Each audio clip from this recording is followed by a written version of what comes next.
Earlier this week, I did a terrible video in my new book room, or which will be my new book room, which is coming along leaps and bounds.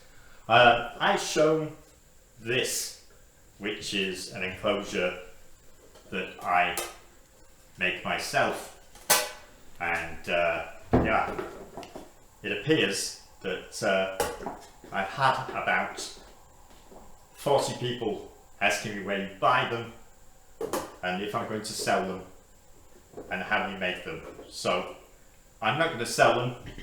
You can't buy them, but you can make them.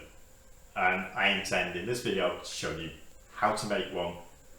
Sort of. I'm not going to show you everything. I'm going to show you the cutting the bits of wood and all the rest of the stuff. I'm just going to show you how I do them. They're really quick and easy, and the intention is they're not meant to last forever, but the price for them is about £2.50, which is about $3.20 per enclosure for a 8-inch tall by 5-inch wide enclosure. Well, let's see if you can find an Exoterra that can match that. But before I do any of that, what I want to say is Markthespiderguy is very close to 2,000 and he's going to do a giveaway. So get your ass over to Markthespiderguy, give him a subscribe, check out his videos. He does lots on spiders, but he doesn't only do spiders. I believe he's got some other videos on other things as well, but I've only ever seen his spider ones because that's more his mainstay. So go give him some love. I'm going to put a link in the description below. It might even be in there anyway. And the other thing is I sell Mantis. We all know I sell Mantis. That's the point of this. And on the little pots, rather than writing felt tip like everybody else does, I want a little label. I've always put little labels on, but I normally sell them in bulk. But now as I sell them in singles as well, by the way, hit me up. I like the little labels, so I thought I'd get some little labels made with a little picture of the Mantis on as an adult, and its scientific name and its common name. That's all it's on, and then go on the little pots and you can peel them off and put them on like your enclosure when you've built one. And also I wanted some inverts inside for when I post them. I do use some, I don't know if I've got, I have drawers down here by the way. I have lots of drawers down here. I was going to show you which ones, but I can't find them anyway. But they're just like a little red label that says inverts inside, life, blah blah blah. You know the score. But I wanted something better. So I've gone for these fragile life creatures stickers to go on the box with a little mantis on them. And these were done by, I've got a better thing at this is in a different camera. These was done by Aruna-exotics. I also got stickers of her. Yeah, they're the ones. Thank you, wife. Just the crappy stickers normally I put them on. Down. She just told me they're upside down because I'm blind. I have no glasses on. I will be putting glasses on to make the enclosure, otherwise it'll be like this. Okay, man on one leg. I'm gonna get close up to these now as I'm speaking. I'll be doing a close up of them. I'll get something on there with this crappy phone and show you these. So thank you, Claire at Aruna-exotics. It's not Aruna-exotics. Yes. Is it? Yeah. Are you sure? 100%. Okay. Thank you, Claire at Aruna-exotics, for making me these lovely labels, and these were really seriously cheap. It's just not even worth us getting ink for the printer because she did these so cheap, and they're awesome. And there's quite a lot of them, and they're the Mantis I've got at the moment available. I've got too many at the moment. The simple reason we've been doing this, and I didn't want thousands of mantis to feed while we're doing this, else we'd never have got to do this at all. So I've just got a couple of species at the moment that are available, that are I3 and greater, which is the Kirby-eye and the Pretiosa, or should we say the Cryptic Mantis and the Timor Shield Mantis, I think it is. But I have got others in the works, and they will be making an appearance as soon as we've got everything done in here. I'm still doing the isopods, I'm still doing the assassin bugs, I'm still doing whatever else I was doing before, I can't remember. You know how it is. And that's about it. So if you do want labels or stickers or anything like that, suggest you go to Aruna-exotics, hit Claire up. I found her on Instagram but it appears the best place to find her is on Facebook. I'll put Claire's links in the description below as well with Mark's, and hit them up. Well worth having a look. She's pretty cheap. I don't like saying that about women, but yeah, she's cheap. She's really cheap, and she's good. Right, so enough of that. On to the enclosure, and I'll show you everything I use to make one of these little enclosures. By the way, they weigh absolutely nothing. I haven't put magnets in there, but you can put magnets in the top, I suppose, but I haven't done that. Waste of magnets. Plus, that's only had 4 magnets at the time. I've now ordered some more because this was like a test thing.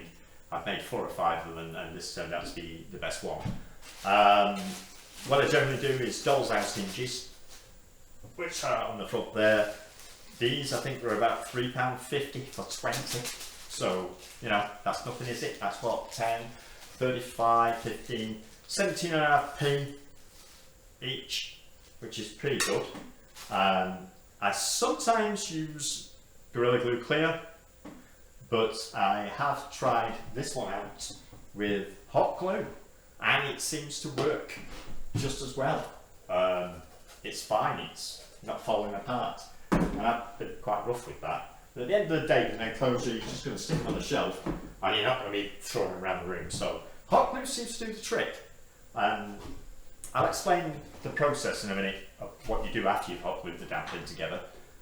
Let's just go through the things you need. Of course, at the top, I stick organza mesh, but I suppose it depends what you want it for. Use end mesh. And these enclosures, don't forget, can be used for spiders. Jumping spiders springs to mind for these. I'll explain why they're like this in a minute. But jumping spiders, assassin bugs, I suppose, obviously Mantis. These were designed with Mantis in mind. The simple reason they have the sides that are blacked out is because what I have a problem is when they're clear and you've got them together, one Mantis will stare at another Mantis, and sometimes it will put them off molting, or sometimes they'll have a bad molt because the other Mantis will have a go at it. So it's good to have the sides blacked out and keep them as little as possible for them to keep the mind on, and they're not staring at a possible predator looking at them in the face in the next box. So that's why. And I also like the idea of having the door so it's easy to get to, and also the lid I can just take off, and you know, I've got 2 access points there. I can take the lid off to do backgrounds and stuff, which I will show you in the future. I'm going to be doing these. I know exactly how these are going to be set up. And we're going back to the hot glue again, and mossy back, because mossy back is sexy. Oh, one other thing I did want to say is, do you like your t-shirt, Dylan? It's Tenacious D. Right, one of the other things you need, or what I use anyway, are these.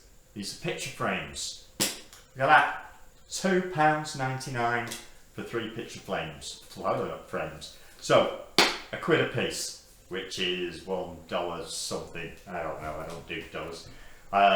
So it's really cheap. And all you want out of that is this. And also I've been using the frame. I've been cutting a piece of the frame off the right size. I'm using that to put the magnet on, get it up there. I don't know why, it just looks nice having a piece of wood. And it's another expense that I don't have to spend. And the other thing, which is probably the most important thing, is this stuff. This is 4mm plywood. It's nothing special, it's just bog standard plywood. 17 quid. I'll wait for it. 8 foot by 4 foot. What's that in silly money? Is that 2.4, 2.6 meters by 4 foot? So over a meter. It's a lot. It's a lot, yeah. So it's an absolute huge piece of plywood sheeting. You don't need that. You could probably buy little pieces and knock your own up. You don't need that many if you think about it. You've got 2 sides and the back and the bottom. That's it.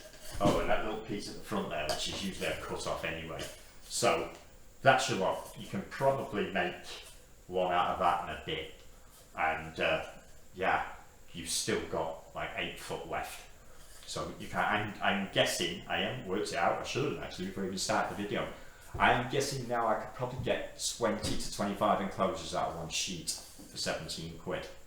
So, and everything else involved is not a lot. The only other thing I can think of is something that I don't know what I've done with. There is a tiny little 2mm magnet. They're 2mm thick by a centimetre across. That's it, that's all it's needed, because, you know, unless you're going to put a lion in there or a tiger, you don't have to worry about a mantis pushing the door open or anything else. You can go bigger with the magnet and countersink it inside if you've got, you know, you make a different sized enclosure and you want to use for, say, one of those tarantulas that are a bit escapey.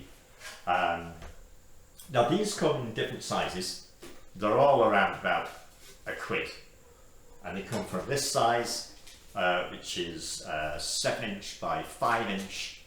There's one slightly smaller, 6x4, and I've got one that's A4 size. Is it A4? A4 size, yes. A big one you got me. Yes. That, for some strange reason, is acrylic. It's I think it's acrylic or polycarbonate. I'm not taking it out, but again, it's extremely cheap. If you're going to make an A4 size enclosure, if you're going to price it up against the same thing for, let's say, an Exoterra, you're probably saving yourself about 60 quid, so not to be sniffed at. Let's get on with actually making the enclosure, and the first thing I've got to do is mark it out, and then we get it cut. And some has to cut it because of my dodgy bloody neck, and if I start using heavy tools, I am knackered for days, and then I'll be missing in action again, and I don't want to do that. So standing here is about the best I can do. I'm going to mark it out. I'll do the measuring, because I don't trust the kids to do that, but I do trust him with a heavy power saw. So let's go on with that. Okay, so the first thing I do is get myself a nice straight edge, preferably where I haven't cut. So we got this corner here. And then I mark out my sizes. This all depends on the glass. This is the depth, and this is a side, so, and same here. So I've got two of them together. And there's the back. The back has to be the same width as the glass and same height as the glass plus 1 inch, because we're going to have that little strip across the bottom, so we got somewhere to put either A, substrate, or B, somewhere to glue our hinges to. And this little bit that's left over here will be for that little bit that I've just mentioned, the little 1 inch slice plus the lid. So that's it. I'll pull them out. This is what you should end up with, which is, in my case, there's a left and a right. That's the back. Thought it was a bit weird. Which I've got 5.5 inches, and the back's 5 inches, which again, which I said was the same width as the glass. And this is also 5 inches that goes across the bottom. This is the bit I hate the most, because this is the bit where I've got to tape it together, and that really winds me up. So let me tape it together off camera so you can not hear the swearing. As you see, this isn't very stable. Doesn't really matter. Even if you've got little gaps because you've not done perfect cutting, again, doesn't really matter. This bit you'll have to measure because it's slightly smaller. So you're going to have it the right size. You're going to have 5 inches. Well, providing you're doing the size 5 inches, but the length is going to be slightly different. So that should just slot in like so. And that will straighten everything up with a bit of luck. Then we get our glass. We just want to check it to make sure that it's going to fit on here like so. And this is going to be our door. So what I'm going to do now is just hot glue it. As I said, if these seams aren't perfect, don't worry about it. I'm going to fill them in with hot glue, and then I'm going to waterproof it shortly. Okay, I'm just going to whiz in the hot glue. Probably going to need another one here. And all I'm going to do, even though I've taped this, I'm going to have to hold it anyway, is just whiz down here like you would. You could use silicone sealant for this, I guess. It's just that this is a lot quicker, a lot less messy, and yeah, it forms a really good seal all the way up, like so. I'll just hold that together for a second, make sure it's where it should be, get that spider web of a bloody thing off it, and then carry on doing the rest. As I say, if it wasn't perfect before, this should indeed, even old Walter, to be honest. You could go around this 20 times if you want, I don't care, doesn't really matter. I've got some super cool clear hot glue here that you don't seem to be able to see. So, let's whiz that down there again. Here we go. This is Mantis, it's on the camera. Now I'm just going to make sure that's in together, because I don't trust the tape. And then just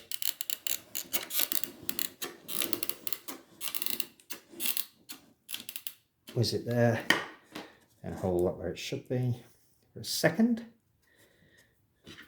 The first one I used Gorilla Glue. I wanted to do it cheaper still, so I just went for the hot glue. There we go, it's all nice and set there. I only have to do this one on the bottom, which I'm doing. I have no idea what camera lady's doing here, but there. Just make sure that's all filled in. We're going to do something funky with this anyway. Okay, that's done. Okay, so I've took my glass out of my frame. So all I'm going to do now is pull it apart. They're not brilliant, these. We should have little bits of metal in here, you see. I'm just going to pull them out. That's what holds the frame together. Wonderful, eh? Made of cardboard or something. And this bit of metal here. Pull that out as well. And then we're going to cut this. I'm going to hot glue this in here. And that will keep it nice and stable. Well, it's pretty well stable anyway, but you know, like I say, hot glue really does the trick. I'm going to put that, all I can say is this.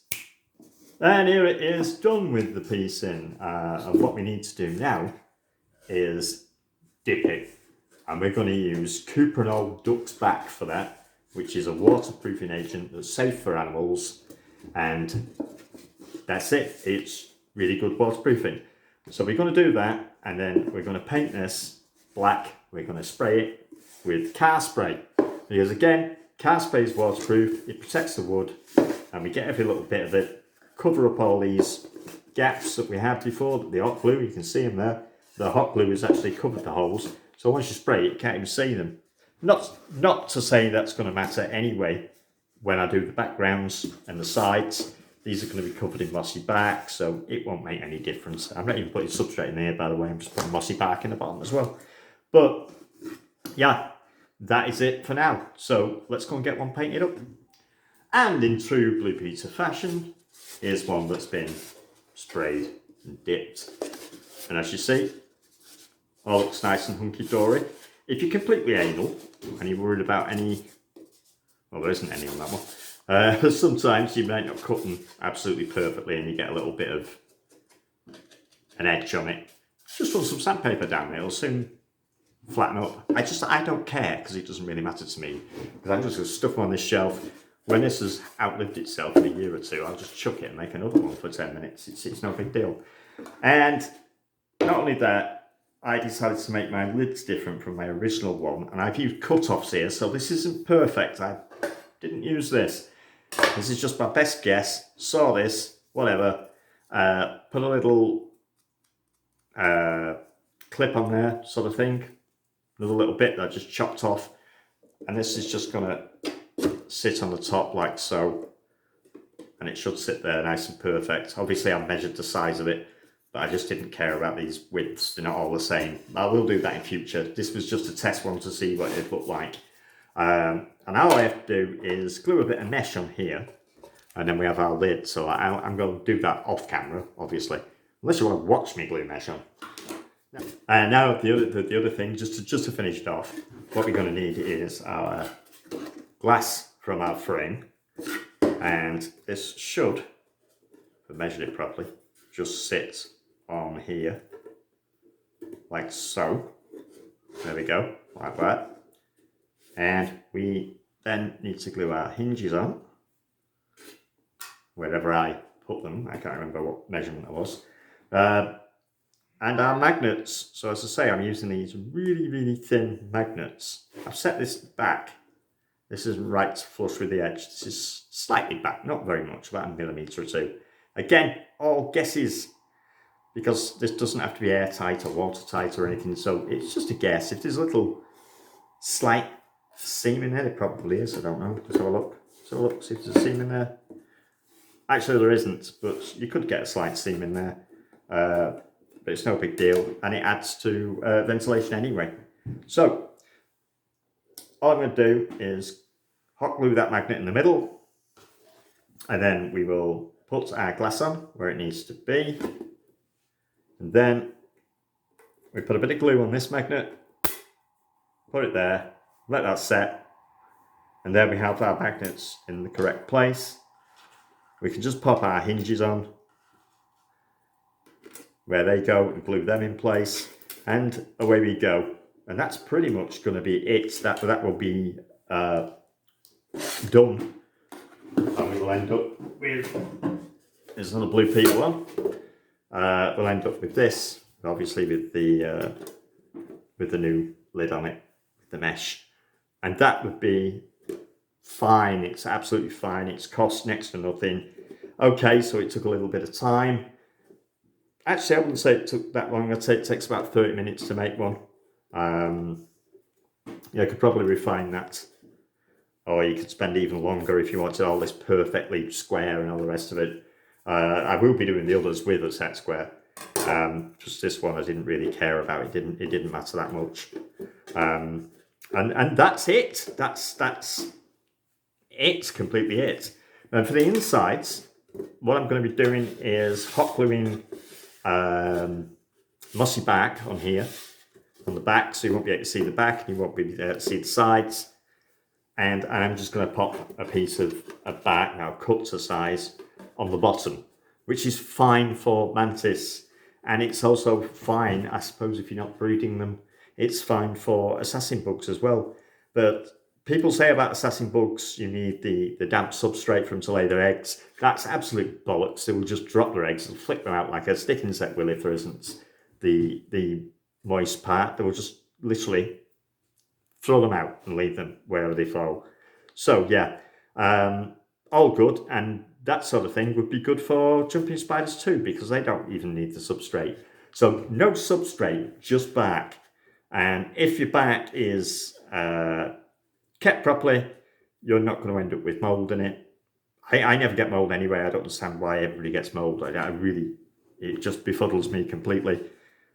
You shouldn't get mould, especially if you've got a mesh lid. You definitely shouldn't get mould. If you do get mould, you're watering it too much. That's it. You're just watering it too much. Stop it.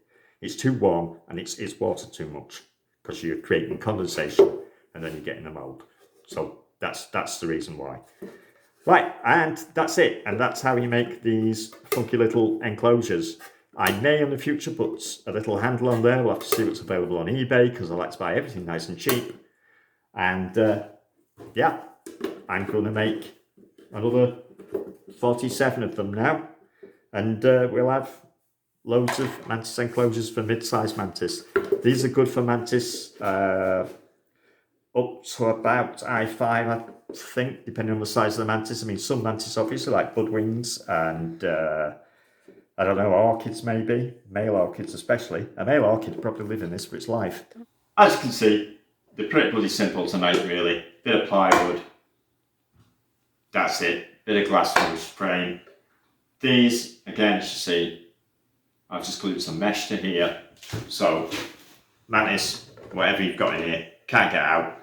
There's no gaps big enough for anything to get out, even if you put the lid on like this. There's nothing down here that can get out. It's fine. I don't think I'd trust the fruit flies because they can wriggle out of anything. But, you know, if they're in this size of enclosure, they're probably not going to be on fruit flies anyway. As well, I'm going to make some smaller ones that are a bit more precise, and I'm going to mark them out properly. As I say, these, I need so many of these that I'm not going to spend an hour, 2 hours on each one, making it all nice. I would if it was from a living room or a display or something, but as these are just for my workroom and they're just for simply containing a mantis, then I'm going to spend 30 minutes on each one and do them as they are. So these are good enough, absolutely fine. Next video, I'm gonna take one of these. I'm gonna show you what I'm gonna do on the inside of them, and then you'll see, because that should, with a bit of luck, give you an entire different outlook on them, because they should be awesomely pretty, to be honest. And it should only take a bit of hot glue and a bit of bark to make them look really, really nice. I suppose you could put, I mean, I'll give it this little inch here, so you could put a bit of substrate in there if you wanted to, and put a very shallow rooted plant in. But as I say, if you're going to use mantis, I wouldn't suggest a plant anyway, because they can get in the way of mantis molting, which is not something you want, because then you end up with a dead mantis. And for this business, it's not very good if I end up with a lot of dead mantis. So I'm going to stick with just the bark on the sides and the back, and a bit on the bottom. And it gives it plenty of places to curl to the top. We don't need a ugly stick back down the middle. Plus the fact the stick can get in the bloody way anyway. So it's better off just having the back on the sides, etc., for the mantis to hang, to climb up the sides from, and obviously the lid to hang from, which is all good. So I'm going to do some internals for this next video, and we'll see what they all look like. And if I say again, I'm going to shoot myself, right? So all these part here as well, I'm going to keep updating this bud room as I do a video. All these sections here will have shelving on us also all the way up. So got that to come, and that's where these will be all the way along here. Going to have some smaller ones. I'm going to have the 6-inch ones as well. I'm going to make some of the larger, I think the 12-inch 300mm glass we've got, so I'll probably make some larger ones as well for the adult mantis. If you've seen my channel and you've seen my mantis before, the way I keep them in jars at the moment, in large toffee jars. I'm considering moving away from that, because I really do like this design and this style and the way it looks. It sort of blends in and fits nicely. If you see it like on a shelf there, it looks nice. And it's with the mesh lid. I can stick a light under here and it'll keep everything alive in there, the moss, etc. And it all will be lovely. So I'm going to bugger off now. I've got to go and meet Sharon and give her a mantis. That's love at first bite. I'll see you later. Bye bye.